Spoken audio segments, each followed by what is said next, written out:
Hati yang gembira adalah obat, seperti obat hati yang senang.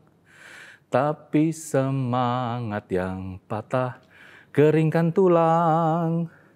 Hati yang gembira, Tuhan senang. Shalom, selamat pagi Bapak Ibu jemaat yang terkasih. Puji Tuhan, hari ini adalah hari yang baru dan saya yakin dan percaya kita harus mengawali hari ini dengan penuh semangat dan optimisme karena kita yakin bahwa Tuhan akan menolong dan menyertai kita. Kembali, firman Tuhan di pagi hari ini akan melanjutkan renungan kita. Makanya judul yang saya angkat adalah doa adalah kekuatan bagi jiwa, bagian yang kedua. Nats pembimbing kita diambil dari Markus pasal yang ke-14 ayat 38 dengan firman Tuhan demikian, berjaga-jagalah dan berdoalah supaya kamu jangan jatuh ke dalam pencobaan. Roh memang penurut tetapi daging lemah. Dan nats renungan kita diambil dari Kisah Rasul pasal yang ke-16 ayat 24 sampai ayat yang ke-25. Demikian firman Tuhan, sesuai dengan perintah itu, kepala penjara memasukkan mereka ke ruang penjara yang paling tengah dan membelenggu kaki mereka dalam pasungan yang kuat. Tetapi kira-kira tengah malam, Paulus dan Silas berdoa dan menyanyikan puji-pujian kepada Allah, dan orang-orang hukuman lain mendengarkan mereka. Bapak Ibu jemaat yang terkasih, ini adalah kisah yang menarik dari perjalanan misi Rasul Paulus, bagaimana dia memberitakan Injil bersama-sama dengan Silas, tetapi sekali lagi ada saja tantangan, ada saja pergumulan yang dihadapi oleh Rasul Paulus dan Silas. Salah satunya adalah mereka harus dijebloskan di dalam penjara yang paling dalam. Bahkan mereka harus dibelenggu, mereka harus dipasung. Dan ini situasi yang tidak menyenangkan, situasi yang membuat mungkin bagi sebagian orang, membuat orang patah semangat, hilang harapan karena terpenjara, karena mengalami situasi yang sulit. Bapak Ibu jemaat terkasih, situasi COVID yang kita alami saat ini juga bagaikan penjara, bagaikan belenggu yang membuat kita tidak berdaya, yang membuat kita seakan-akan akan hilang pengharapan. Tetapi firman Tuhan pagi hari ini tentunya akan menolong kita.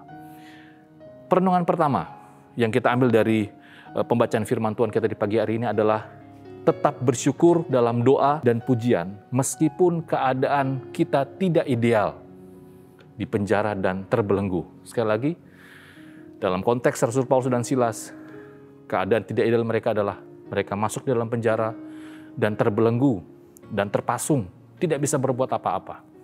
Keadaan kita adalah COVID saat ini. Bapak Ibu saudara yang terkasih, tetapi yang menarik kita bisa melihat bagaimana respon dari Rasul Paulus dan Silas. Responnya mereka tidak merasa bahwa situasi kondisi yang tidak ideal itu menjadi sebuah penghambat mereka untuk terus berdoa dan bersyukur dalam memuji Tuhan. Justru di dalam situasi kondisi yang tidak ideal seperti itu, mereka tidak kehilangan pengharapan karena sumber pengharapan mereka bukan kepada manusia, tetapi kepada Allah yang hidup.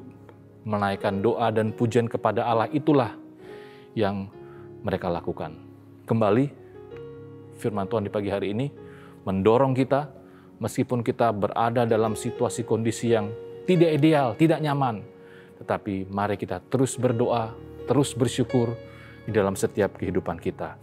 Dan yang kedua yang dapat kita renungkan dari apa yang dilakukan oleh Rasul Paulus dan Silas adalah karena kehidupan doa kita bukan saja akan mempengaruhi kehidupan iman kita, tetapi juga kehidupan orang-orang sekeliling kita.